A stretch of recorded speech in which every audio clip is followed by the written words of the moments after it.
To our new listeners, welcome. To our old listeners, welcome back. Another episode of Magical Education awaits you, but first we would like to say a few words. Nitwit, blubber, oddment, tweak. Podcast 9 3/4, topic of the week is Page to Screen, Quickfire.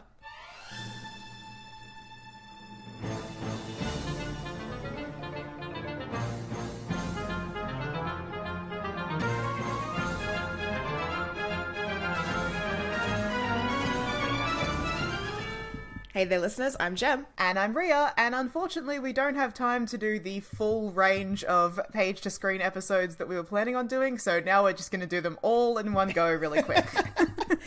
Yeah. Welcome to every single page-to-screen we ever intended to do. And also kind of a sort of a cover over for what we would be talking about in the commentaries as well. The film commentaries. Yes, because we're not going to get a chance to finish those and release them the way that we wanted to. So we just did the 2 film commentaries. I guess before the end of the year, we'll release the Chamber of Secrets one onto the main feed, because at the moment that was only released to our patrons, so everyone can access that. Mm-hmm. So you can have the commentaries for the Christopher Columbus films, but the rest of them, I guess not. Sorry, guys. Sorry, we didn't get it right. Okay. So I kind of separated my list of, we called these adaptation anomalies when we were doing our note-taking. I separated mine out into the bad changes, the good changes, things that were just weird and nonsensical, and then missed opportunities, stuff that basically I wish had happened, or how I would have done it if I was directing Harry Potter movies. Okay, so let's start with the bad. Okay, bad changes. They're kind of in order, but not really. All the adults are the wrong age. Yeah, well, the reason for that is they cast Alan Rickman first and had to age up everyone to match it. Yeah, because J.K. Rowling's obsessed with Alan Rickman. Next. I don't blame her. I'm just going to quickfire answer these. Yeah. Look, a lot of the bad changes we can go through quite quickly because we've talked about them at length. Yeah. The Ravenclaw colours were changed. Just a quick shout out to the Ravenclaws. Yeah. Y'all were done dirty. The reason they did that is so it would look less like Gryffindor's colours. Whatever. That's a weird reason. Yeah, I've also heard that they thought silver was more neutral and would therefore have a more mass market appeal than bronze. Whatever. Yeah, bullshit. Who cares? Ginny's bad. Harry and Ginny's relationship's bad. We talked about Ron's this. bad. Yeah. Harmony agenda. We've done whole episodes on these ones, so I'm not going to dwell on them. Dumbledore yelling at Harry in Goblet of Fire. Yeah, look, that's Michael Gambon. He never read the books. And I guess no one stopped him. King shit. Fuck yeah. Yeah, king shit. I guess, with that particular scene with the and he's, screaming and running and grabbing Harry, I guess he just did that and no one thought it would be a bad idea. Or they just kept that take because they're like, yeah, it just worked the best for the moment. But, whatever. It was just weird. I guess maybe they wanted to up the tension. That's a big film and they need to really put it home to the audience that this is a big deal. So maybe they wanted to up the tension in the moment, but it's just a bad choice all around. Well, just in general, movie Dumbledore has a lot more manic energy, I guess, than book Dumbledore, which is fine. Whatever. Sometimes things have to be more dramatic on screen because in Page you're there feeling the emotions of the characters. Mm-hmm. When you're looking at them on a screen, they have to tell you their emotions. Yeah. Whatever. It sucks. It was a bad choice. I don't really have anything more to add. Hermione's dress in Goblet of Fire. Okay. It wasn't blue. All right. Stop right there. Go on. Yeah. Say what you want to say. I want to hear it. I actually have thoughts about the whole scene and the way that it plays. I think the dress should have just been blue, but why? I don't know, because it was blue in the books. That's not enough reason. It's not a big deal. Because here's why it should have been pink. Okay. Wow. This is my one hill I was gonna do. Remember how before we started recording, I'm there's 2 things I really care about, and the rest of them this is one of them. Yeah, I can tell. Okay. You came ready to fight. You came in swinging to this conversation. Okay, let me just list off a couple of reasons why Hermione's dress needs to be pink. First of all, from about the 3rd film, when Alfonso Cuarón encouraged the actors to sort of be less in their uniforms and more in costumes, Hermione has been wearing pink. Yeah. Right? That makes sense. It's how she's coded. Ron is in burgundies, browns, reds, oranges. Hermione is in pinks and warm tones. And Harry is in blue tones to match his eyes because Daniel Radcliffe has blue eyes. Yeah. So Hermione is constantly wearing pink all the time. And this continues throughout all the movies, by the way, not just in the 3rd film. Mm-hmm. So that's one reason. That's her colour. Second, the Yule Ball scene. All of the Yule Ball decorations in the Great Hall are white and icy and blue. Yeah. Hermione needs to stand out. This is her moment. This is her Cinderella moment, right? Like, if she were to be wearing a blue periwinkle dress, she would be blending into the background. We don't want that. She's not a wallflower right here. 3. Fleur Delacour and Cho Chang are both wearing silvery blue, purpley dresses. Yeah. And so, again, she would fall into the background if she was next to these girls. She needs to be standing out. This is her moment. Yeah, also, 4. like, all the Beauxbatons girls are in their blue uniforms as well. That was my 4th point, Beauxbatons. On the same page. We're associating the blue colour with the Beauxbatons uniforms. It wouldn't have meant that much if Hermione was in a pretty blue dress, if all the Beauxbatons girls are in blue dresses throughout the whole movie.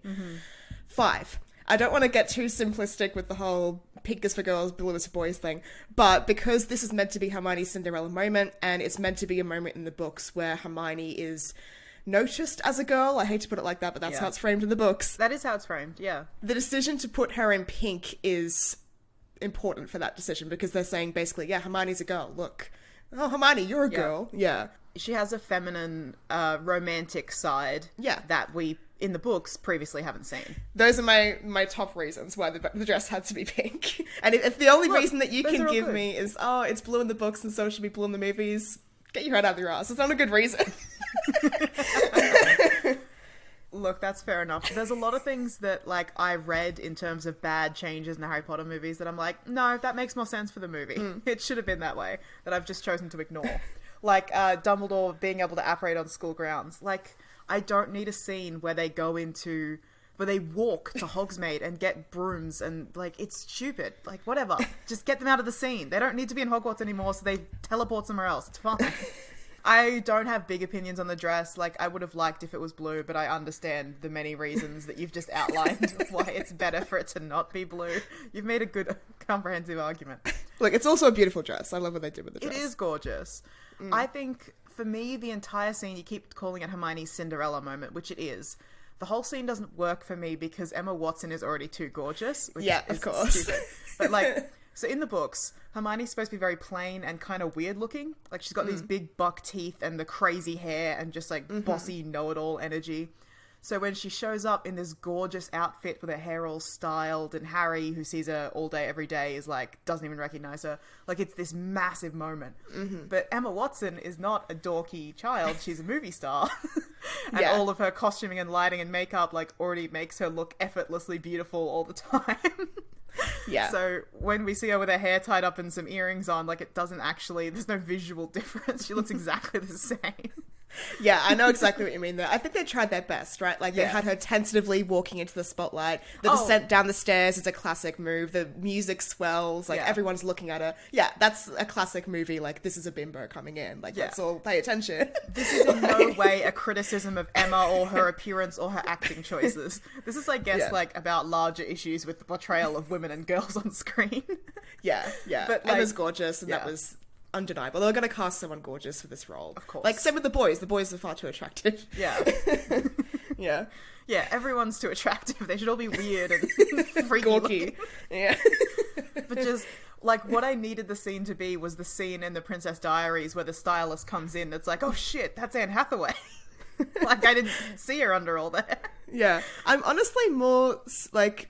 I'm not even caught up about Hermione's dress. Everyone's always talking about Hermione's dress. I'm more annoyed that Harry didn't wear the bottle green robes. Yeah! Like Harry's robes were just okay.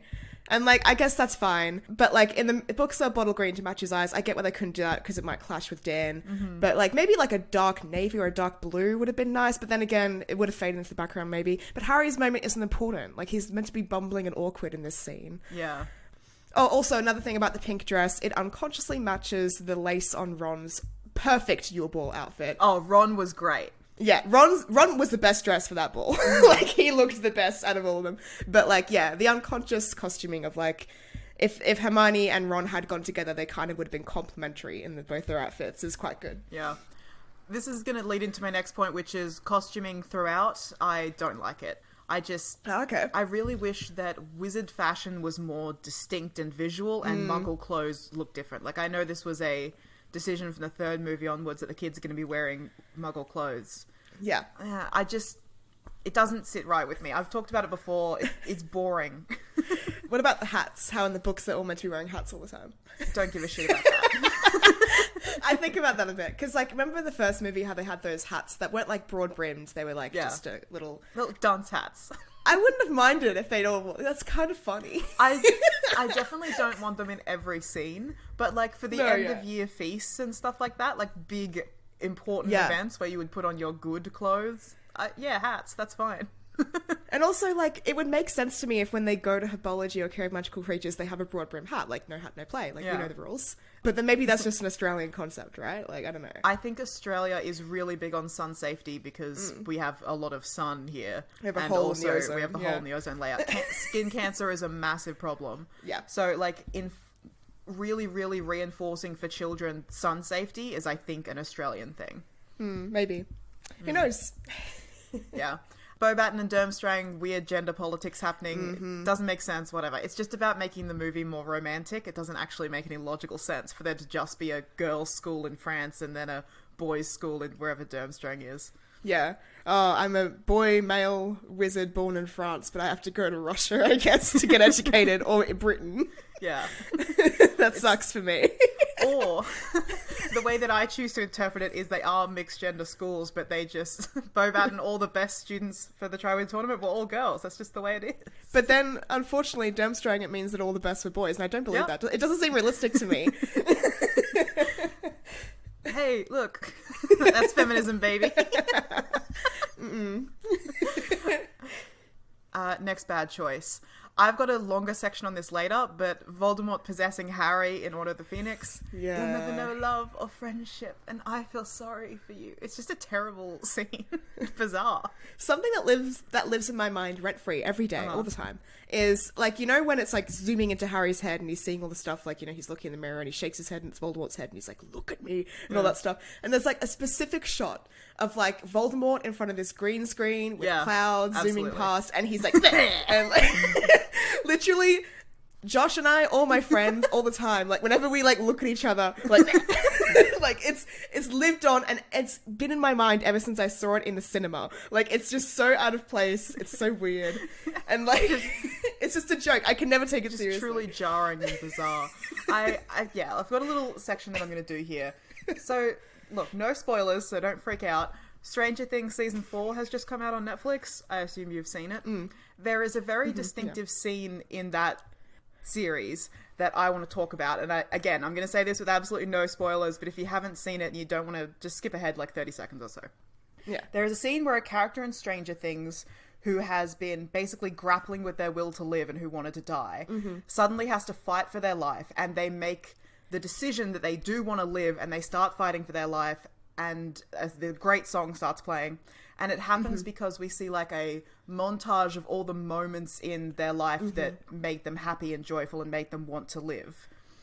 Yeah. And I have a whole pitch for a scene in where where Voldemort's possessing Harry that like should have played like that scene from Stranger Things. I'm going to talk about it later. Yeah, this was a big missed opportunity here to make this a really good, impactful scene. Instead, it's just weird. Yeah, 100% agree. It's also, like, I know Danny Radcliffe's doing his best, but, like, the writhing on the ground always makes me a bit uncomfortable. Yeah, like, with there's a part crouched over him, like, what's happening here? Yeah, there's a part where he, like, bends like a snake, and I always feel a bit icky watching it. I'm like, what am I looking at? Look, it's no good.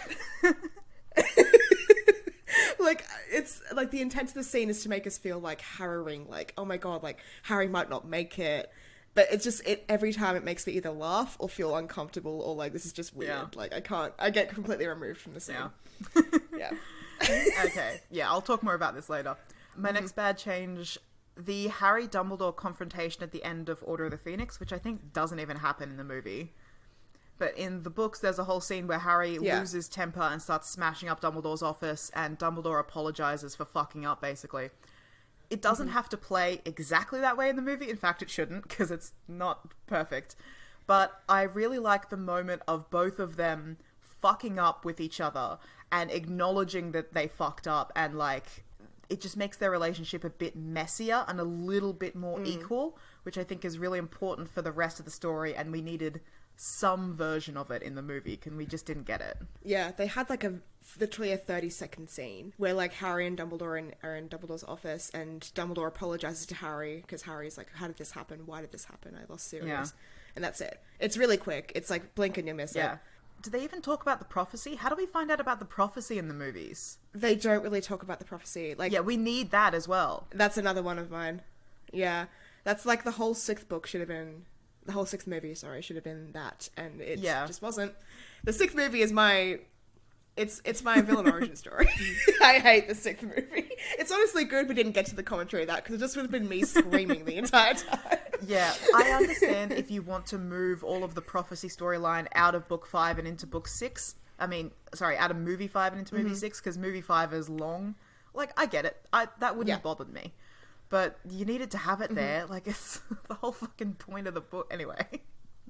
Speaking of sixth movie, burning down of the burrow, terrible, unnecessary. No. The truly infuriating thing is not that it happened, it's that it had no consequences. Because obviously, they didn't want to logistically deal with it. So there's nothing about, like, the burrow's protections were breached, nothing explaining how it happened. In the next film, the burrow's repaired like it never happened. Nobody ever mentions it. Like, it's stupid. Even though, look, if they actually stuck to their guns and destroyed the burrow, it would have meant that at the beginning of the 7th movie, you have a great opportunity to introduce Shell Cottage as an order safe house. Which then makes sense for later in the movie where they all retreat to Shell Cottage. Like, you could have set it up, but they don't. So it's just a stupid, pointless change. Yeah, whatever. Yeah. Do you have more things for 6th movie? Because I'm about to move on to bad changes for 7. Yes. 6th movie, the fact that there's no Voldemort law. Should that be missed opportunities? I put that in missed opportunities, yeah. Okay, cool. Never mind then. Okay. We'll skip ahead. Neville giving his weird speech instead of just beheading Nagini like a badass. No good. Yep. Nobody sees Harry defeat Voldemort. We've talked about this. Literally the climax of the story and the thing that Harry's entire life has been building towards, and nobody can verify that it happened. Yeah, nobody sees it. It's also really drawn out and weird and action-y, and it's just... We've talked about this as well. Yeah. Him turning to dust is really stupid. Death is ignoble and physical, and it gets us all equally. His body should have just dropped to the ground, and he's just a fucking corpse now. Yeah, let the bodies hit the floor, yeah. And then my final bad change, destroying the Elder Wand. I've got a whole pitch for how that scene should have played. Yeah. Another bad change, I think, there's this moment in part 2 where it's like... Aberforth is like, I bet you want to hear all about it, Ariana and Dumbledore and I. And Harry's like, I don't care. Literally, he says, I don't care. That's great, actually. That is kind of funny, but also it would have been good to put that in the movie somewhere. Like, read the books. If you want to fucking learn about the characters, we don't have time. We gotta go turn to smoke and fly around. When Harry's at King's Cross as well, and he's like, Dumbledore, wait, I don't understand. What have I got to do? Fuck off. No, he knows what to do. Yeah, okay, yeah, that's a bad change as well. Yeah. Yep, that's all my bad changes. Look, I could do this, we could talk about this for hours and hours and hours, but those are the big ones that jumped out to me. Anything else you want to add to there before we move on to best changes or good changes? No, I mean, we already touched on the fact that Hermione, Ron, Harry, Ginny, a lot of their interactions and a lot of their characterization is fucked. Yeah. And we've talked about that extensively, so I don't need to go into the details about shoelaces and don't you trust me and all this sort of stuff. Yep. So, yeah. Okay. So good changes. For some reason I skipped straight to movie 2. I didn't have any good changes for movie 1. Movie 1's pretty solid. Yeah. Lucius as Kane? Yes. Oh, fuck yeah. The whole Lucius Malfoy aesthetic, that was all Jason Isaacs, and thank you, Jason, for that. Like, he knocked it out of the park. He did Fantastic. It. The long hair, the cane, the voice, the costumes. He was serving cunt with the entire thing, and he did it for us. so thank you. I love how much characterization we get in the physicality of the cane. Yeah. Like, the grabbing Harry and pushing his fringe back with the cane, whacking Dobby with it. Don't boast, Draco, and he whacks him with the cane. Fuck yeah. Phenomenal. When he hits Draco with the cane, like, the cane is like a snake head. It's perfect. Like... So good. His wand is in there, so he rips the head snake. He rips the head off the snake, and then he can cast a spell with it. Fuck yeah. It's so good. Just, like, the fact that when we first meet Lucius Malfoy in that little, like, 3-minute scene, he's serving so much. Like, he's giving us so much in that 3 minutes. Like, we already know everything about this man. Like, oh my god. It's so good. Like, Okay, I'm not going to get into Snape as much because I think Snape is very, like, they just pulled him from the books in terms of his appearance. But, like, the way his robes billow out and, like, the things Alan Rickman does with his little sleeves and, like, he's another character that his costuming and physicality tells us everything we need to know about him. Like, Lucius, absolutely, just, he went above and beyond what he was in the books. Fantastic. Okay. Yeah. Speaking of this, another change from Chamber of Secrets. Let us hope Mr. Potter will always be around to save the day. Don't worry. I will be. Yeah. Fuck yeah. Great. Absolutely. Iconic. Iconic. Great moment. The lighting, the drama, brilliant. I also love from the second movie, there's no Hogwarts without you, Hagrid, and the, like, little clapping scene at the end. A lot of people find that really corny. Look, I'm crying at that point. I'm crying. They've been through so much. Let them have their moment of happiness. I agree that it doesn't really make sense for all of the children to get up and start applauding Hagrid because, like, they don't know him. But it's fine because I, a lover of the books, would get up and applaud Hagrid because I love him. So it hits for me, so that's fine. And not all the children do. Like, Draco pulls some Slytherins down that are trying to get up and clap. Like, yeah, it's fine. It's mostly just the Gryffindors. Yeah. It's fine. Shrunken heads on the night bus. I like this guy. I think, I mean, I can acknowledge it's probably very problematic and racist. Oh, yeah. Thing. Like, there's troubling implications. Is it, yeah, like, look, the sound bites on TikTok of, like, take it away on it, it's fun. Yeah. I don't know how I feel about it. I really don't know what to say. I like that it makes the scene a bit fun and wacky. Yeah, like that definitely. and the music, like... Yeah. We take what could just be a normal bus ride and make it into a whole set piece, which I like and I think is really interesting and fun. Oh yeah, it turns the chaos up to like 1 billion. I love it. Yeah. Yeah. The implications of the fact that there are shrunken heads, like, here's the thing. The thing that wrecks it for me is when they are also there in the 3 broomsticks. Yes. Why were they there? Why were they there? Where did they come from? It doesn't... Yeah, that's where it's like, okay, this is now a piece of world building. If it was just the one head on the night bus, it's like, this isn't necessarily the head of a real person. Yeah. This could just be like an enchanted artifact or something like that. Yeah. But the fact that they're also there in the 3 broomsticks, like, seemingly their purpose is to stop children from going into the bar. Yeah, they're like a security measure. It's like a security thing. Like, what is this? I don't understand it. It's very uncomfortable. Yeah. Look, this should maybe go into nonsensical changes, but I like the guy on the night bus. Yeah. Everything else about it doesn't, what's going on here? It's unsettling. We'd have to read more into it. I also don't really know much about, like, the cultural context of shrunken heads, but I don't think it's good that there's a bunch of them in Britain. Yeah, that seems to me very not good. Like, these are people's remains. Yeah. Why are they here on a bus? Speaking of people's remains, Amos Diggory screaming over Cedric's body. Don't. Like, I can't. That scene sends me every time. Like, it's a lot to watch. What a fucking impactful emotional moment, though. My God. The music, the way the cannons go, the band starting up, the screaming, like, holy shit, does that moment hit. Yeah. Like, that guy, the guy who played Amos Diggory, gave such a performance for that little moment. It's, like, burned in everyone's brains. Like, it's insane. And that's a moment that doesn't happen in the books at all. We never see the Diggorys mourning their son. No. So, yeah, I think that really makes his death hit, so that's good. Yeah. Here's what might be a controversial one. A lot of people hate this. I liked that Cho Chang was the person who turned in the DA. Mm-hmm. Makes more sense. Yeah. It's less nuanced than in the books, but I think it plays better for a movie because you don't need to introduce Marietta Edgecombe, a character who literally exists, to turn in the DA. Yeah. And then is perpetually villainized for the rest of the books, like Hermione, like, permanently burns her or whatever, permanently scars this girl.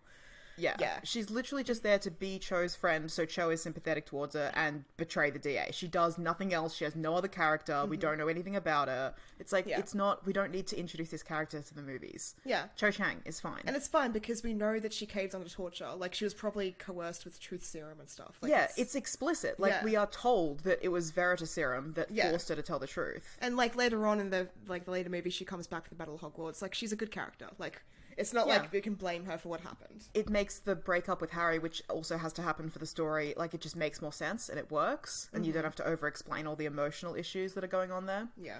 I like that. I think that was a good change that made sense. Yeah, I can agree. Sirius saying, "Nice one, James," to Harry right before he dies. Wow. gutting.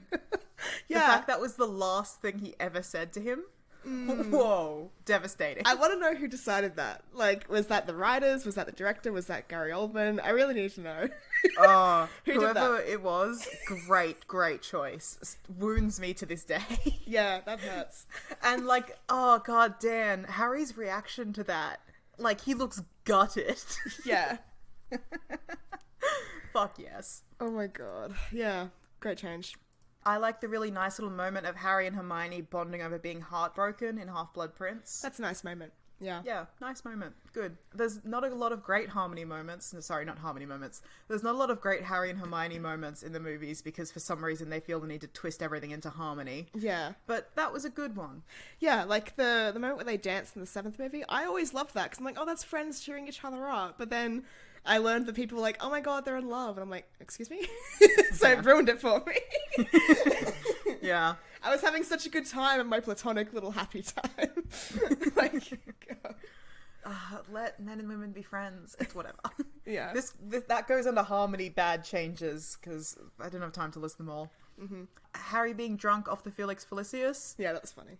I like that. Yeah. I liked how the whole scene was played for comedy. That was good. pretty much the only really enjoyable part of the 6th movie. That whole comedy scene. The rest of the 6th movie makes me nauseous to the pit of my stomach. Like, Oh my I God, hate to amazing. see it. God, now I wish we were doing a movie commentary on all of them. We just don't have time. I'm No. sorry, there's so many movies. They're so long. Okay. This is another one that might be controversial. I think it was good that they replaced Colin Creevey with Nigel in the later movies. Oh, okay. Yeah, I mean, some people yeah. really hate that. They could have just, like, not had Nigel and had it be Colin Creevey in the 5th movie, and then it just continues on. Yeah. So here's my reasoning for this. Basically, Nigel exists. The entire purpose of this character is so that we see a child be murdered in the Battle of Hogwarts. So we see his body. I don't think we actually see him die. Great, yeah. Yeah, it's just for that moment, which is the moment in the books where Harry sees Colin Creevey's body. Yep. So the reason why it wouldn't have been as impactful for Colin was because Colin shows up in movie 2. True, yeah. By the time we see him in movie 8 or 7 part 2, whatever, He'll be 16. Yeah. he would be he's going to be visually an adult to our eyes. So we don't get the moment of seeing a child's corpse, which is like, oh my god, you know, consequences, death, war, blah blah Yeah. blah. We don't get that moment. So you kind of have to introduce Dennis Creevey as much younger to get the same visual impact. And you can't really introduce Dennis Creevey without bringing back Colin Creevey and explaining that they're brothers.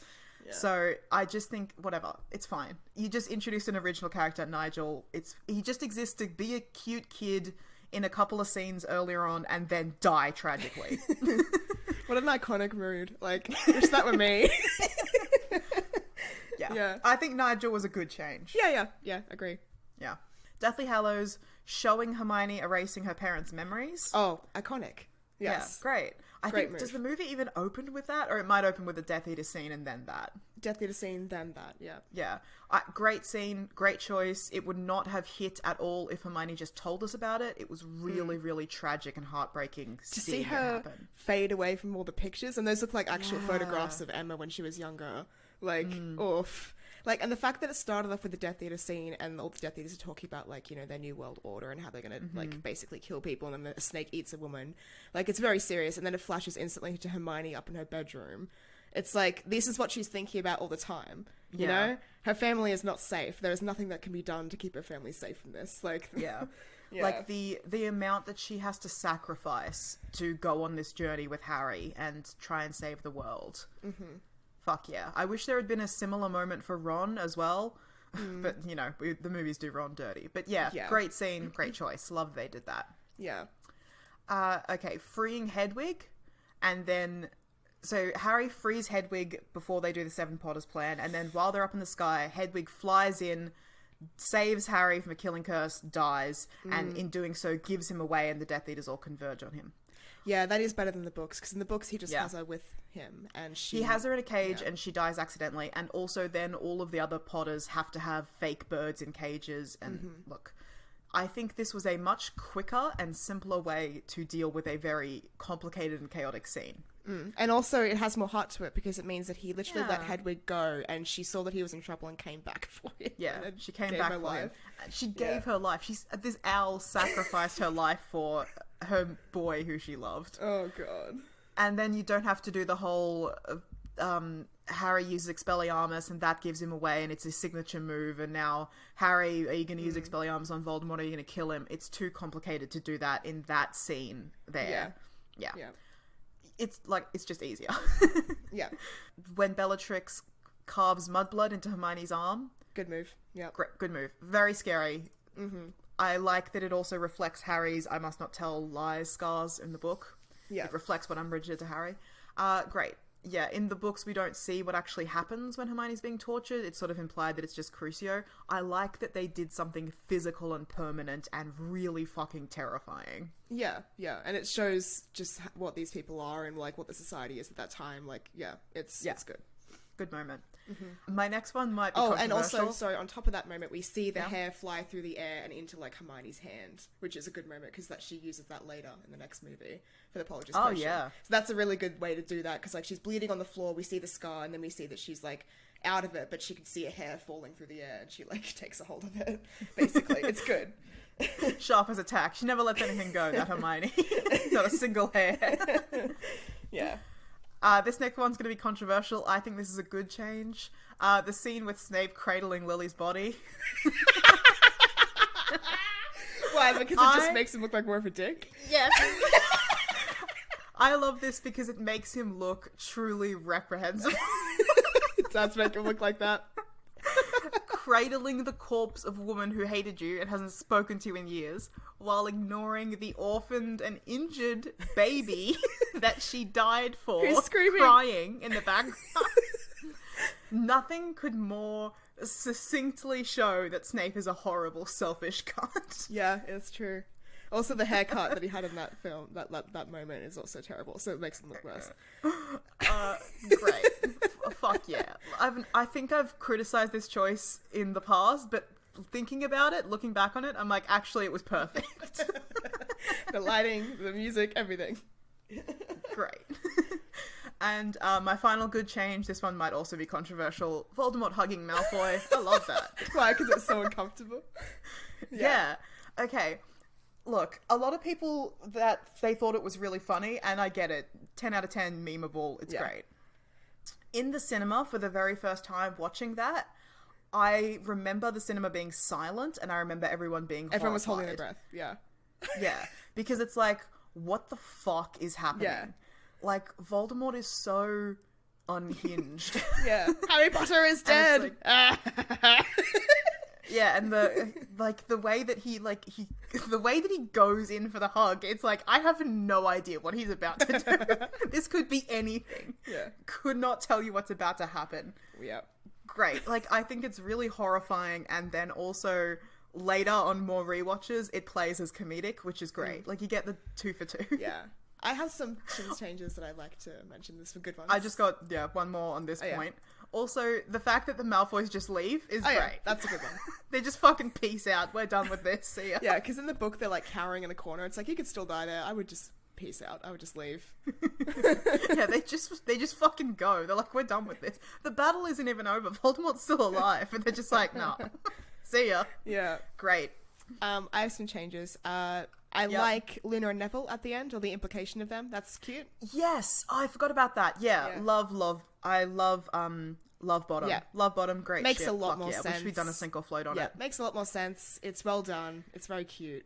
I've got to go find Luna. I'm telling her I'm mad for her. That's cute. Love that. Yes, great. Another one I like is Voldemort's look. So in the book, he's obviously, his nose is never described, and he has red eyes and all this sort of stuff. I just really like the movie look, and I've seen some like concept art for how he might have looked, and it would have looked more horrifying, and that would have been really cool. But also, like, you know, there's children here, like, let's calm down. Let's not give them too many nightmares. I like how they, in the fourth movie, when they're sort of bringing back, you know, Voldemort in his physical form, they emphasize that he always has bare feet. I think that's feral, and I think it's great. Yes. He's basically always dressed the same Like, love the robes. What a look. Except Iconic. that one scene where he's in a suit, which is so jarring. Yeah, that's like a weird hallucination. Yeah. I like the fact that they got rid of the nose to make him more snake-like. That was an inspired choice. I love the fact that they actually didn't make his eyes red, because I think the fact that his eyes were red were very complimentary to Harry's green eyes. And we know Daniel doesn't have those eyes. The red and green. But also, the fact that his eyes are like a dark grey or like a light grey, the fact that they're pale, it makes him look dead, which is ironic for his character because he's meant to be defying death. So I think that that's a good choice. And his long nails and stuff, like, he just looks like someone who's sort of emaciated, which is nice. So yeah, I enjoyed that. Yeah, he looks like he died and came back to life. Yeah. I also enjoy how corpse energy. In the fourth movie, he definitely looks more oily and slick because he's like freshly born. Like, you know, he's got all the veins and stuff and he looks more gaunt, which I like. The only thing, this is like a random movie thing, but in the first and second movies, there was an established Voldemort theme. It was dun dun dun dun dun dun dun. That was the John Williams Voldemort theme, and they didn't bring it back for the fourth movie, and it's so annoying because like this is like, you know, his return. They should have been like slowly weaving it into the score and building up because no one has any idea what's going on in the movie. Harry doesn't know what's happening. Everyone's nervous. If they'd been building in that dun dun dun. Dun, dun, dun, dun. That would have been so sick, but they just completely changed the theme to something else, and I hated it. Yeah, that sucks. Yeah, that's like, a bad choice. That's one of my only critiques of the score. Otherwise, the score slaps so hard all the way through the films. But yeah, that's my big critique of the score. Something that I didn't put under good changes, I put under weird changes, but actually I should have listed it as a good one. Voldemort's weird manic energy. Yeah. Especially in the fourth movie.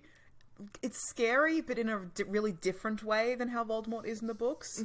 Yeah. In the books, I always picture him as like quite quiet, like a menacing presence who's like calm, a snake. and then like a snake, like a coiling snake ready to strike. Because there's these occasional bursts of incredible violence. Yeah. But I think like this unhinged, violent threat works a lot better on screen. Yeah. He seems crazy. It's great. It's very good. Yeah, I think it plays better than this master of fear striking from the shadows. Yeah. Yeah. That's actually a good change. I misfiled that. Except for the in the fifth movie. Except for that. That just, Okay, I'm moving on to weird or nonsensical changes now. Okay, do you have let's anything go. else you want to add to good or bad? I guess another good change is there was more airtime for Luna because Ivana Lynch was so iconic. Yeah. There was more moments with Luna and Harry bonding. The things we find have a way of coming back to us in the end, and her talking about thestrals and isolation and stuff like that. I think that was just all good, great content. Yeah, that was good. So, yeah, that's good. Okay, weird changes. This is such a tiny thing, but in Philosopher's Stone, Hagrid says that he got Fluffy from a Greek chappie, and in the movies they change it to Irish fella. Why?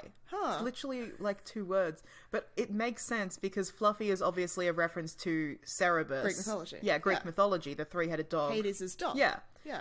And like that's implied by Greek chappie, and then they change it to Irish fella for no fucking reason that I can determine. Why? I guess just it must have just been one of those things like, oh, we're releasing this to a British audience. Like, it's just easier to understand. I don't British know. people don't know that Greece exists. Also, maybe an American audience. Like, Americans can understand maybe that England is a place because Hogwarts is there, even though Hogwarts is in Scotland. But, like, Greece might be too much for them. I don't know. Yeah. But, yeah, it's weird. Just a tiny change that takes away a character moment. Yeah. Yeah. Or not a character, a world-building moment. Which annoys me. Like, it would have been so easy just to leave it. But anyway. Maybe it's Robbie Coltrane can't say the word Greek. Like, he pronounces it wrong every time or something. Oh, I thought you meant like he took a vow to never reference. Nah, it's like Benedict Cumberbatch with Penguin or something. You just can't say it right. So they're like, oh, let's change it to Irish. Yeah. Okay. I skipped all the way to Prisoner of Azkaban here. Using magic outside of school, specifically the Lumos Maxima scene that opens the movie. Yeah. I'm conflicted on this because I don't dislike the scene. The opening to the movie, I think it's great. It plays really well. Like, it's good visually. There's a character moment of Mr. Dursley running into the room again and again. Yeah. But it's so weirdly out of place because, first of all, there's the massive rule, no magic outside of Hogwarts. But Specifically, that no magic outside of Hogwarts is a massive plot point in the second movie that just happened, and then also again in Order of the Phoenix. So the inconsistency of it really bothers me. Yeah. Yeah. Like, it's hard to be like, it's hard to draw the line because, like, one, it's like an inconsistency thing and it draws you out of the film, but two, it's such a great film moment. Yeah. So it's like art over form, like, form over function or whatever it is. Like, yeah. Like, I'm not a film buff, and we need Josh here. Yeah, we should have had Josh for this episode. Oh, well. Also, Hermione also uses magic outside of school. She repairs Harry's glasses, I think, on 2 separate occasions. Yeah, Diagon Alley and on the train. The train's fine with me. Diagon Alley is obviously not good because they wouldn't know about the trace yet, but if you know about the trace, it's sort of chill. But yeah. Yeah, it's just like, it doesn't really bother me because so the moment in Chamber of Secrets where Hermione fixes Harry's broken glasses, that then becomes a little character moment between Harry and Hermione. If they had done it with Mrs. Weasley or whatever, I don't know, like, you miss out on that little interaction with Harry and Hermione then. Yeah, exactly. And, like, ultimately it doesn't really matter. It's just weird because in these moments it doesn't matter, but then in other moments it really matters, and there's massive consequences for using magic outside of school, and that bothers me. Yeah. Yeah. It's really just Harry. Like, if Harry uses magic outside of school, he gets in trouble, but only specific spells. Lemos is fine. Yeah. It's weird. It's almost like he got, like, academic dispensation to do his homework outside of school. Yeah, that's probably how people could try and explain it so it makes sense, but yeah, it's just an inconsistency. Yeah. Whatever. It's, like I said, it's not I didn't put it under bad change. It's weird.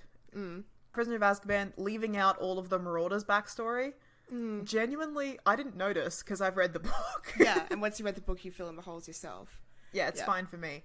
But I was looking at that movie again, and I've realised that several things about it must be really baffling if you haven't read the book. Yeah. Like, what did the map have to do with anything? It's never explained that James and co were the Marauders. It's true. Why is Harry's Patronus a stag? It's never explained that James was a stag. Yeah. How did Sirius and Pettigrew both become Animagus? That's never explained. There's so many unanswered questions. Yeah. Like, does that movie even make sense if you haven't read the book? It's just vibes. It's just vibes if you just haven't read the books. Yeah. Yeah. Which is weird because it's like, I think it's your favourite movie and it's maybe mine as well. It's hard to say. I really, like, 2, 3, and 4 are such strong ones for me. I love 5 because of Ron's characterization in 5. Yeah, I think 2 might be my favourite. 7 Part 1 is actually quite good as well. I like 7 Part 1 a lot. 7 Part 2 can go to hell, but 7 Part 1 is good. Another weird change, the bizarre freeze-frame ending of Prisoner of Azkaban. You all know what I mean. Hey, the real ones love it. I love it. I hate it. But it's just such a weird choice. What a bizarre choice to end the movie like that. Why? It's for fun. Yeah, and we started so strong with the Lumos Maxima, and now we're here. If they ever change that, like, if you know how on Disney Plus when they like release stuff and Disney like sanitizes it, if they ever like were to change that in the future, I think I would riot. Like, don't take that moment away from me. This is so fucking specific. Probably nobody ever clocked this except for me, who it's been living in my head rent free. There is a scene in the 4th movie with Karkaroff and the Triwizard Cup where he goes he goes to see the Triwizard Cup in the middle of the night and, like, oh so suspiciously looks out and closes the door and makes sure nobody's watching him. What the fuck is he doing? I love that scene because sometimes I too like to act like a little villain. Like, I've got a little secret. Yeah. Like, if I'm in the house by myself and I'm like wearing like a towel around my shoulders and like, ooh, it's my cape, and I'm like staunching around my apartment like, ooh. But, like, so obviously the scene is there to imply to the audience that Karkaroff is the bad guy and is up to no good. So to trick you. It's a red herring. Yeah. But, like, from his point of view, first of all, what the fuck is he doing? Because he doesn't tamper with the cup and he doesn't put Crumb's name in because we see Crumb do that himself. Yeah. So what is he doing? What is he doing in the room? And why is he acting like a super suspicious villain for no fucking reason? Because no one's there to see him, so he's doing it for himself. he's dramatic like us. He likes to act like a cheeky little villain sometimes. It just, like I said, it's not good or bad. I understand why the scene is in the movie, but like, I understand the Doylist explanation for it, but the Watsonian explanation doesn't exist. It doesn't make any sense. Yeah. Do we know those words, Doylist and Watsonian? Does that make sense? No, I was just going to ignore you, but what Okay. are they? I'll explain it really, really quickly because I just threw those terms in there and didn't explain them.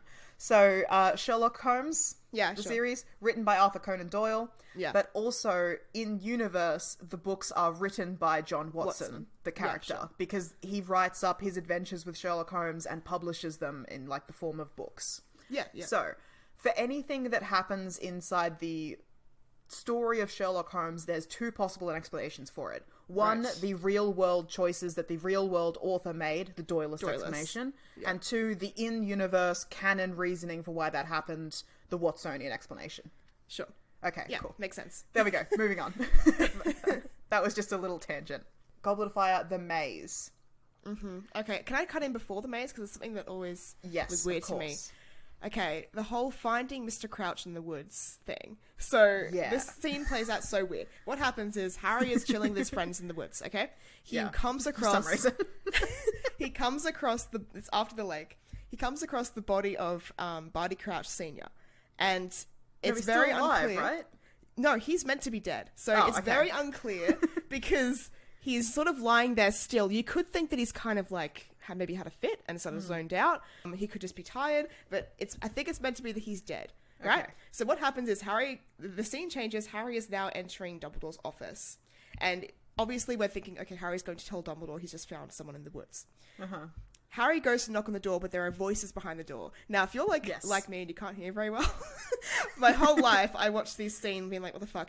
I finally watched it with subtitles, and you can hear that they're discussing something. There's like Moody, there's Cornelius Fudge, and Dumbledore are discussing like, like I'll go get Barty and stuff like that. And they're discussing that they already know about the man in the woods, right? Okay. And then Moody and Fudge leave, and so Dumbledore follows them to talk to them quickly and is like, stay here, Harry. So that whole thing plays out. If you can hear really well, or if you're watching it with subtitles, you know that man in the woods is being dealt with. If not, you're fucked. Harry just stands in the office, and then the whole stuff happens to the pensieve. So you're there wondering, what the fuck just happened? Because I always found it so odd. And because I'd read the books, it didn't matter. But Yeah. if you haven't read the books and you're not, like, you don't have supersonic hearing, like, or even if you're just, like, getting popcorn at that second, you just sort of miss, like, it's so quick. It's all Just not happens paying so quick. attention. Yeah. It's hard to hear a conversation that characters are happening in a different room that you're Yeah. not seeing. Yeah, so it's just been a really weird moment that plays out. Like, it was a bad choice, I Yeah. thought. It is also very strange that, like, Harry is walking with his friends, which I think is Hermione, Ron, and Hagrid. Yeah, they're singing. And they start singing the school song. Yeah. And Harry wanders off at a great distance from them for some fucking reason. Being moody, you know. Finds a body, and then, like, there's no consequences for that. Yeah, it's not like he yells out to his friends and Hagrid's Yeah. like, oh, you kids get back to the school where it's safe and I'll deal with it. I'll call Dumbledore or something. No, We don't see their reaction at all. And there's no, like, Harry, never what's mentioned the again. deal with this body? It's never mentioned. No one ever brings up, so how weird was it that Mr. Crouch is found dead? No one says anything. Yeah. It's like, Harry, did you kill this man? Did you find this body? Like, what's going on here? There's no... It's just... even unclear if Crouch is dead or alive because, like I said, it's just very quick. Like, it's not like Harry leans down and goes, oh, he's dead. Like... I need that as a movie watcher. I can't rely on the visuals all the time. He might just be chilling on the ground. I don't know what's going on. Here's the trick about bodies in movies. Like 90% of the time they're played by a living human. Yeah. They don't look dead. Exactly. I need you to tell me if it's dead or not, because I can see that man and he looks alive. Yeah, he's not cut in half, so I don't know like what happened. His skin is flush with blood, like he looks like a living human. Yeah, that scene's always thrown me. That needed to be reworked, I think. I don't know. Anyway. That's great. The mace. I like that for you. The way to fix that is for Harry to go, oh no, he's dead. I have to go tell Dumbledore. That's Cut it. to Dumbledore's office. That's it. That's Done. all it would have taken. And then Dumbledore's like, thank you for telling me, Harry. I've already sent people to go deal with it. I've sent Moody and stuff to go deal with it. Yeah, I'm aware of the situation. Just wait here in my office for a second, and then they leave. Yeah. Done. 2 lines. Fixed it. That would have fixed it for me. Years of confusion gone. Oh, we skipped over fucking Mummy, have you seen my jumper? Yes, it was on the cat. Oh. Another bizarre change. And then learning that the cat was a coat rack, like a bunch of coat coats. rack. Yeah. A coat rack in the shape of a cat that they hung their jumpers on. Like, I love that change. I think it's great. It's great, but literally I remember like looking up trivia about the Harry Potter movies in the middle of the night before we were going to see part 8 in cinemas the next morning. Yeah. And like waking up in the morning and having breakfast with all of you and being like, guys, I've solved a decades-long mystery. Yeah. And announcing it to the family, and all of us were like, oh! Yes, dear, it's on the cat, yeah. Such a simple line, so many years of questions. So mysterious. But I do love it because it puts you in the world, and it is just a testament to the amazing set dressing of those films. So I love it.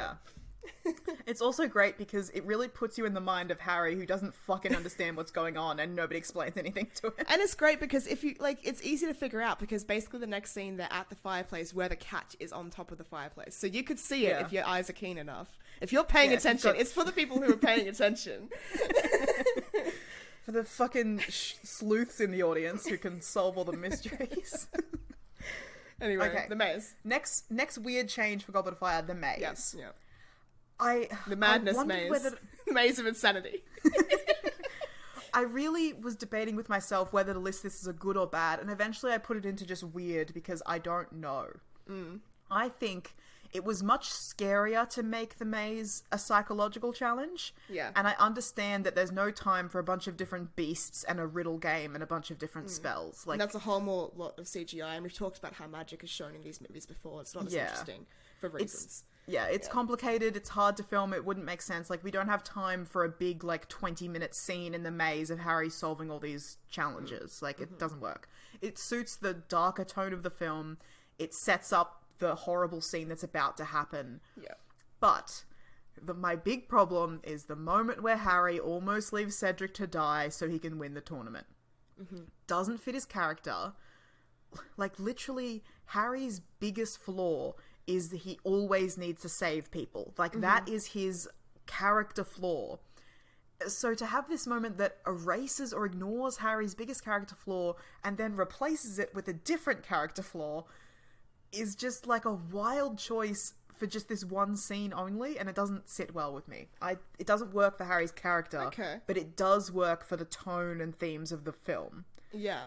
So I guess you could just blame the character inaccuracy on the fact that the maze changes people. There's some sort of weird curse on this maze that's making people think only about competition and not about cooperation, not about camaraderie. So yeah, but that's an insane thing to put in a contest for little children. Yeah, well, like so's a dragon. Yeah. It's like, okay, so we're challenging you to like do well in this contest. Now go into the maze that will literally change your personality and all of your goals and wants and desires. Like, it doesn't make any sense, but I guess a lot of stuff doesn't. Whatever. But I think it's good because it does show complexity in Harry. Like, Cedric's not his favourite person because he stole his girl, if you see it that way. And also, I guess it works for the movie. Yeah, it works for the movie. It also makes Harry more heroic when he does make the decision to save Cedric. And Cedric brings it up too, like, I thought you were going to leave me for a second. Harry's like, yeah, I thought I did too. Like, it just shows, like, it's a dark, complex time, but Harry still makes the right choice. He always makes the right choice. Like, and it also helps Cedric and Harry bond because, like, you know, they're both going through it. And they acknowledge that to each other. Yeah, and it makes it hit when, like, Harry made the choice to, you know, sacrifice his own happiness, I guess you could say, by winning the tournament. Harry made a choice to put himself at risk to save Cedric, and in doing so, you think he's passed the test of the movie, and now Cedric will be safe and happy, and then Cedric fucking dies minutes later. So it's pretty good. I like it as a change, actually. I think it's a good change. Look, yeah, you could argue for good change. I'm still putting it in weird, because it's just, for me, an odd choice, but I understand it completely. Yeah. It does make sense. Like, the Karkaroff change. It makes sense, I understand, but it's still weird. I think it's a good change for movie Harry. For book Harry, no. Yeah. That's the difference. Book Harry wouldn't play. Guy. Movie Harry's different. Yeah. Movie Harry needs a bit more nuance every now and then. He's kind of just sort of an amalgam. Yeah. Look, that's fine. Half-Blood Prince, I've skipped completely over Order of the Phoenix. No weird changes there, I guess. It's fine. Half-Blood Prince does not explain Snape's backstory at all. No. That doesn't bother me because I don't give a shit.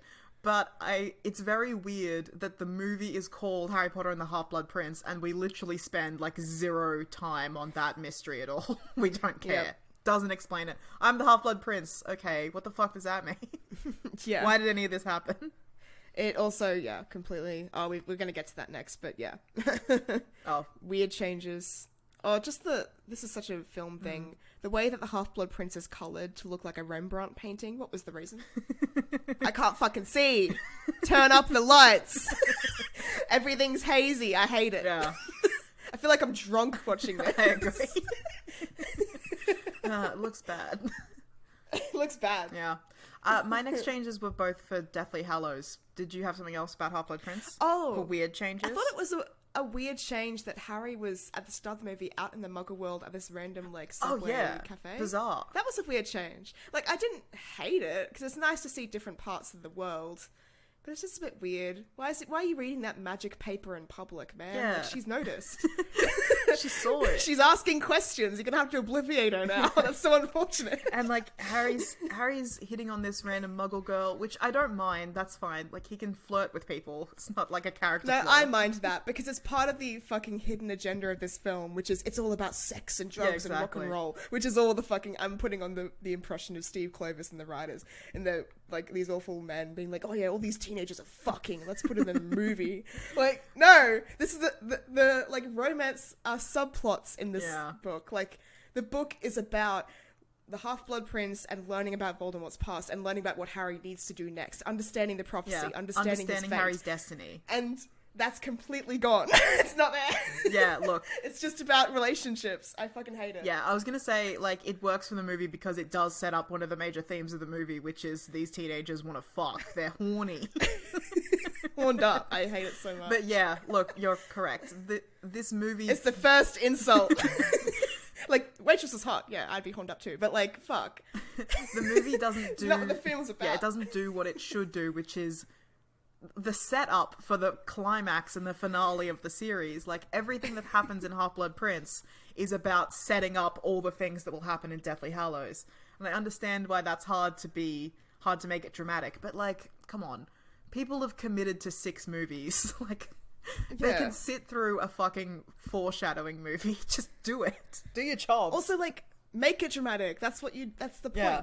Like, that's the point of adapting. Like, you know, sometimes it's hard to adapt, but do it good. It's that simple. Do it good. Do your jobs. Just do it good. Yeah, all of Half-Blood Prince. I understand why you don't like it. You think it's the worst movie. Look, probably it is the worst movie. 100% it's the worst one. Okay. Then closely followed by part 2. Yeah, again, this is really nitpicky. In Deathly Hallows, after the Seven Potters plan goes bad, Lupin runs up to Harry and to check that it's actually him, he asks him what creature was on my desk. It was a Grindylow. That is a line that is ripped directly from the book, which is fine because in the book it makes sense. In the movie, we don't get that scene. It never happened. Yeah. So what the fuck is he talking about? Yeah, he should have asked a different question. Why? Yeah. Like, that's such a stupid thing to happen.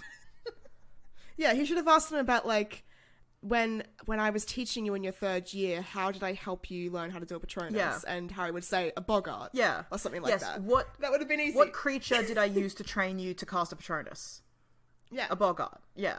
Not many people would know that, except for Lupin and Harry and maybe his classmates. Well, here's the thing.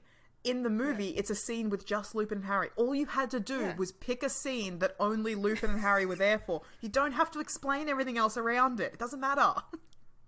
Yeah. It's fine. We get it. Like, it doesn't make sense and it annoys me because it's such a simple, easy thing to change and it's, annoying. It's like the Greek chappy Irish lad thing. It's like, why? Yeah. Here's my last nonsensical change and I understand exactly why this happened. Godric Gryffindor's sword is designed for a 12-year-old. and then in the Deathly Hallows movies, it looks stupid when the adults are holding it.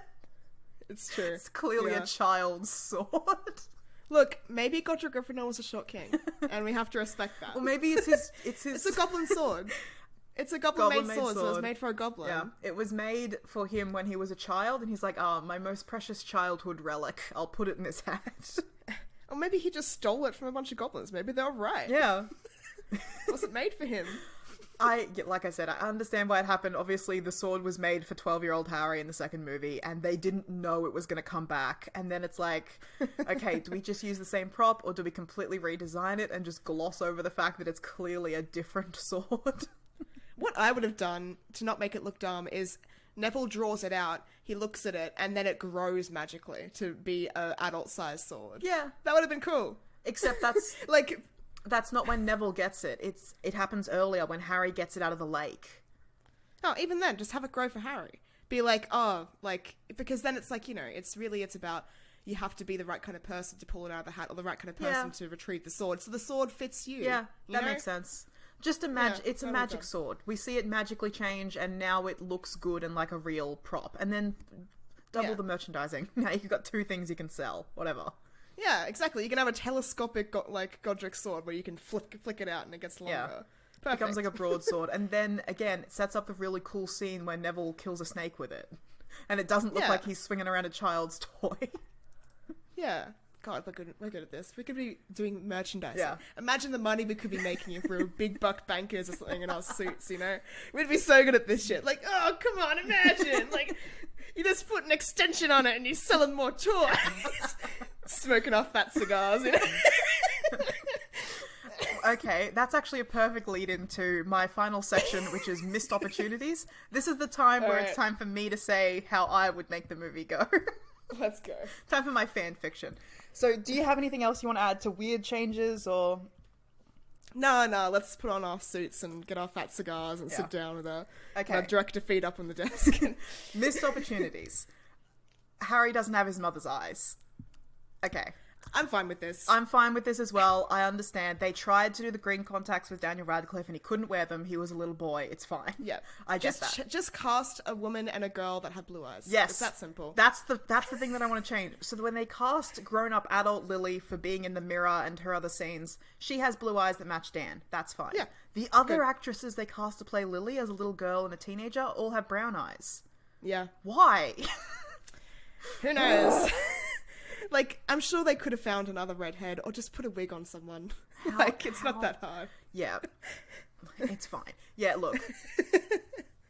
It's just a missed opportunity. Just do it better.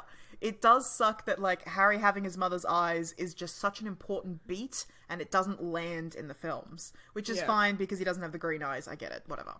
But, you know. We take a puff of our cigar. Find me a blue-eyed girl! It's a missed opportunity. Peeves. Peeves is not in the movies. This one might be controversial because I understand that we don't have time for everything. But I don't want Peeves to be a main character. I don't want big moments for him.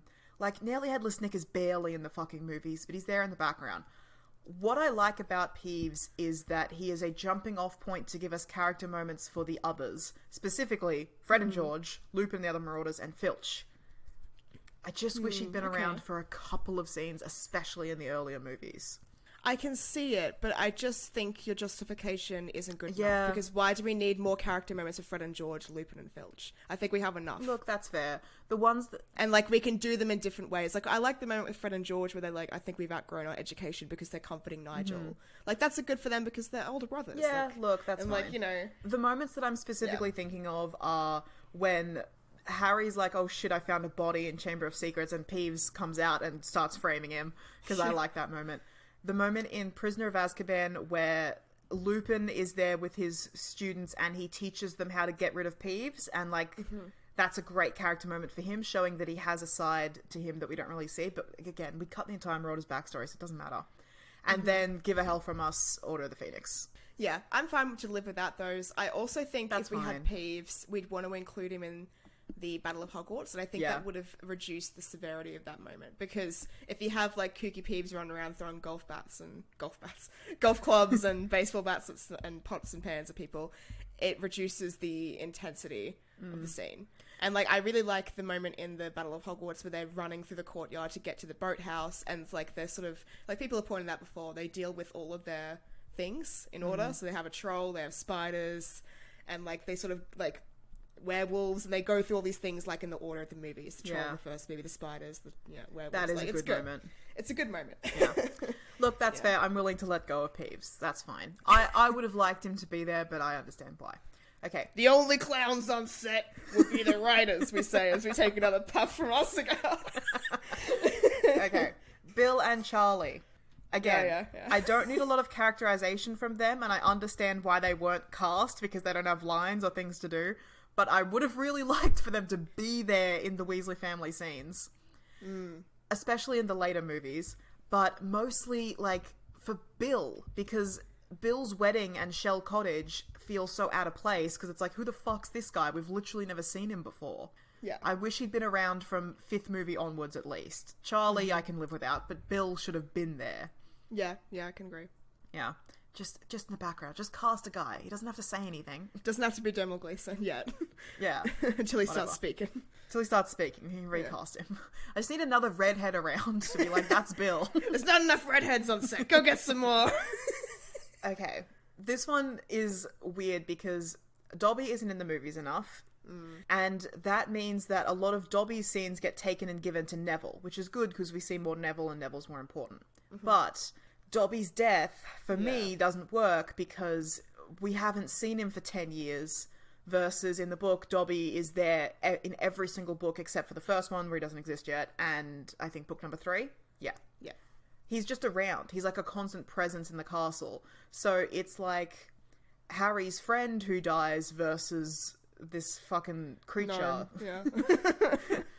Yeah. Also, with Dobby being shoehorned into the first part of 7, we lose a lot of creature stuff. Like, creature's character development's just gone because they give it to Dobby instead. So that Dobby's death means something.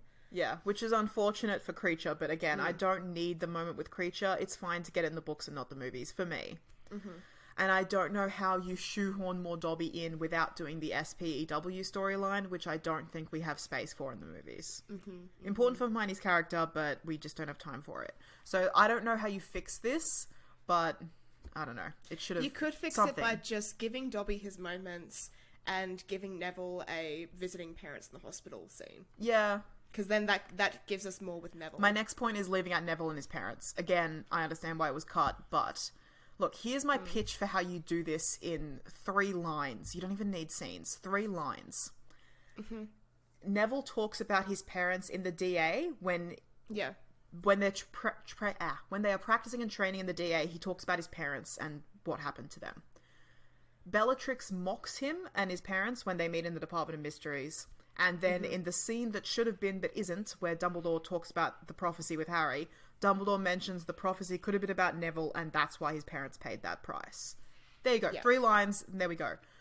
And then we can even have an extra scene, you know, when Harry's with Luna and Luna's talking about lost things and all that? Yeah. Like, we can have an extra scene where Harry's walking to the Great Hall, and he passes Neville, and we have this look on Dan's face where Harry's like, man, my life could have been Neville's. Yeah. And, like, he says, hey, Neville, come on, we're going to miss the feast. And he, like, he and Neville go to the feast together. Yeah, great. And it's like Harry reaching out to Neville. That's actually perfect, because, you know, we know that Harry's mourning Sirius, and we now understand all this stuff about Neville. Yeah. Perfect. Done. Well, like... And even, like, we can have Luna skipping along behind them and she comes up to Neville and has a chat. Like, that's perfect. Yeah, or even, like... Maybe even Neville reaching out to Harry and Harry says no, and then we see Neville and Luna go into the feast together. Yeah. Look, there's lots of ways you to could do with it. that. The scene with Neville and his parents at the hospital doesn't work for me because we don't go to St. Mungo's in that movie. There's no time for it. Like, Mr. Weasley is just at Grimmauld Place again, injured. We don't actually go to the hospital, so it doesn't fit. But I think if you just lay in the backstory for all the character building that Neville does on screen, that's fine. And readers of the book will know. There we go. Yeah. Okay. Here's the big one that I mentioned earlier. Voldemort possessing Harry in Order of the Phoenix. Yeah, let's go. This moment has so much potential and it's fucking wasted. So let me pitch you the scene. Yeah. Voldemort and Dumbledore are fighting. Harry is creeping in and trying to take a shot at Voldemort because he's still consumed with rage over Sirius's death. Yep. Dumbledore turns his back on Voldemort to try and push Harry back away from the battle. We see Harry and Voldemort lock eyes for a second. And then when Dumbledore turns back to the fight, Voldemort's just fucking gone. Yeah. Now, this is where I would have Lupin arrive with Ron, Hermione, and the other kids as well. Yeah. You could do the scene without them, but I would have them there. I think it works better with them there. Someone is like, maybe Ron is like, it's over, Voldemort's gone. But Dumbledore is like, no, stay back. And then Harry starts laughing. And now it's not Harry's laugh, it's Voldemort's laugh. And we see his face and he has Voldemort's pale, slitted eyes. And then Daniel Radcliffe gets to act his fucking heart out and give us his best Voldemort impression. I want him to start shooting curses at Dumbledore. No, here we go. He can, in your version. In my version, he doesn't. He's going to say something like, "But they're right, it is over. Dumbledore, your greatest fear has come to pass. The boy who lived is so consumed by rage and despair, you've lost him. He's mine now." And then, these lines aren't perfect, but you get the gist of what I'm trying to say. Yeah. Dumbledore says something like, "You're wrong, Tom. Harry's more powerful than you know," foreshadowing the prophecy we're about to learn about. Harry has power, you know not. He'll never give in to you, not while his friends are still fighting for him. And then we, the audience, and Harry Mort sees Lupin physically holding back Ron and Hermione, mirroring the scene that just happened where Lupin's physically holding back Harry from rushing off to Sirius. And then we get that Stranger Things montage of all the key friendship moments of Harry, Ron, Hermione, and I would throw in moments with the Weasleys, Ginny, Neville, Luna, the DA, Sirius, and Lupin. Harry is so loved. His greatest power is love. We see his eyes go back to normal. He kicks Voldemort out of his brain. I don't know how to do that visually, but something dramatic. And maybe he gets a line here, but honestly, I don't think he needs one. And then, like... Get fucked, Voldemort. Yeah, get fucked. We've seen it, like, it's all happened visually. Then Fudge shows up, he sees Voldemort just before he flees in disgrace. That's how I would do the scene. Yeah, already 10 times better. Great. Thank you. A round of applause for me. Oh yeah, sorry, missed opportunities. I forgot that's what this section was. I'm like, wait a minute, my list doesn't make any sense. Okay, the next missed opportunity. Leaving out so much of Voldemort's backstory in the sixth movie. Of course, yeah. Again, I understand why I got cut, because they wanted to focus on those teenagers fucking. Yeah. We could have had so many good flashbacks. Imagine flashing back to see all the Gaunt stuff and, like, all the parcel tongue and the rope and all that. And even, like, we could have managed to squeeze in a regular Black flashback here. If, like, we can't put it in the seventh movie, put it in this one. Like, they get the RIB note at the end, and maybe piece it together even earlier, and then we get a flashback of Regulus or whatever. Like, that would have been interesting. This is what I was going to say. I don't need all of the Voldemort scenes exactly the way they are in the book. No. I would, in fact, change them. I don't know exactly how, but, like, a lot of shit has to happen in the seventh movie. Yeah. I would set it up here. Yes. Like, I want to see Hufflepuff's Cup and Gringotts and, like, all of that shit so that when the connections are drawn in the seventh movie, I'm like, oh, I've already seen those things in the sixth movie. Yeah, I know what Change to it up. expect. Because, like, we have no idea about the Diet, and we have no idea about the Cup, we have no idea about any of that shit. Until the seventh movie. Like Voldemort in school researching those things or something. Just give me something, anything. Or like, I don't know, he goes to a museum and sees them all or something. That doesn't make any sense, but you know what I mean. In the seventh movie, they literally have like Harry has a magic Horcrux sensing ability because there's not enough time to actually explain what's going on. Sixth movie, that's when you explain what's going on. They just wasted all that time for teenagers fucking around. Yeah. I hate it so much. And it's also important because this really gives us the opportunity for Harry to parallel himself and Voldemort.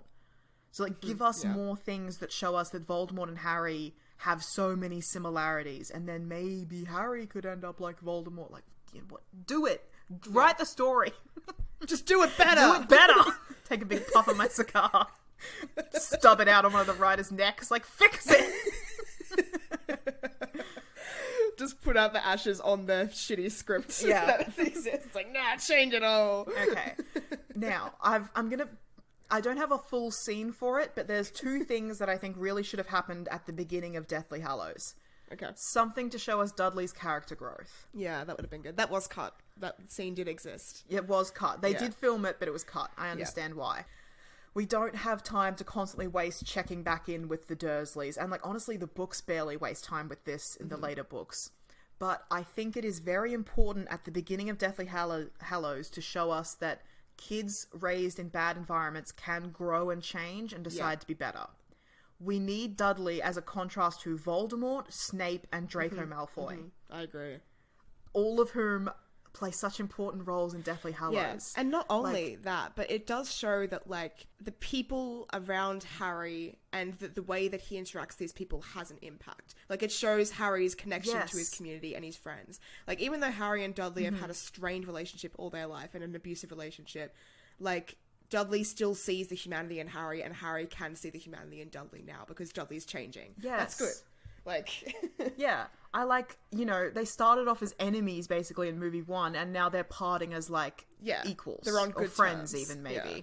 They're on good terms, yeah. I think that's a really important moment. And then also what I want to add into this scene, this one scene with Harry and the Dursleys, is Petunia. She has a line in Deathly Hallows about losing her sister and like, I know what these people are capable of. That's great. But I want to draw that out a little bit more, because in Philosopher's Stone, Petunia goes off and gives us that incredible monologue about her sister. The freak. And like, bring it back, baby. I want that book ended. Yeah. In the last movie. Give us something about like, you know, she hated her sister and resented her and has been stuck with Harry and all I this see time. her But in also, you. she loved her sister. Yeah.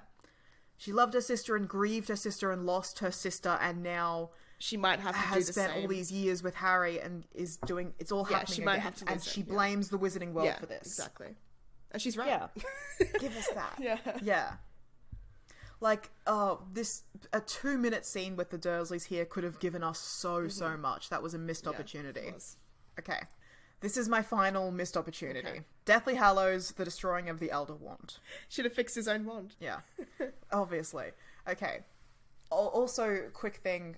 Ending of the 6th movie, when Harry, Ron, and Hermione are doing their little fucking conversation at the castle or whatever the fuck. That should have happened as we saw Dumbledore being entombed on that island. Just to establish that that's where his tomb is and it's on Hogwarts grounds somewhere.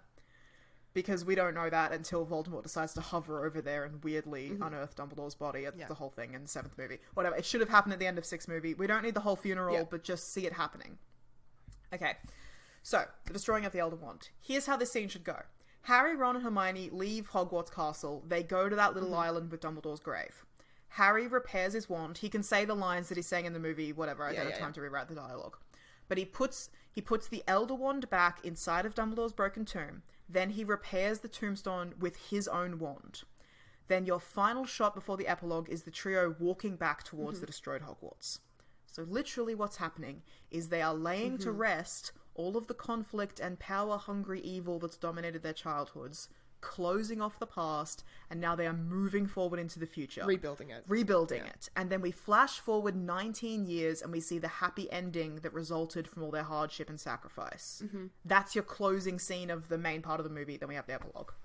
Yeah, that's great. There, I fixed it. That's great. I do really love when he snapped the wand in half, though. If we could incorporate that in the scene, like he snaps the wand pieces in half and then buries the pieces with Dumbledore, I think is good enough. I think Dumbledore wouldn't mind that. So maybe someone could even say like, oh, Ron could say like, oh, do you think Dumbledore would mind you burying him with a broken wand? And Harry's like, nah, I think he would think it's a good move or something like that. Yeah. I think he'd be proud of me for breaking the wand. I think he would be proud of me for doing what he couldn't. Yeah, that's a good line. Yeah. Great. Perfect. We're done. Perfect. We did it. We put out our cigars and dust our hands, collect our piles of money. Yeah. Now to make some merchandise. Okay. All right. Do we see why the page to screen miniseries thing could have been like years worth of episodes? Yeah, this is an hour and 20 already. Yeah. We skipped over, and like there's so much stuff that didn't make it into this. This was just the big points. Well, I had a great time making these movies with you. I think they're going to be good ones. Yeah. Can't wait to collect all our money. And then one day, a theme park. Yeah. Well, I've been Jem, writer, producer, and director of the Harry Potter films. I've been Reeah, honestly, star actress. Cast me as Emma Watson. As Hermione Granger, I mean. You can pretty me up in a Cinderella scene. That's going to work a lot better because I'm horrible, disgusting, repulsive to look upon. Wow. What a note to end it on. Yeah. Bye. Bye. Thanks for listening. If you want to support us or get in touch, the links to our social media and Patreon are in the show notes. Please feel free to send us so many messages that we go mad and run away to a hut on a rock in the middle of the sea just to avoid them. You'll hear from us again in 2 weeks' time.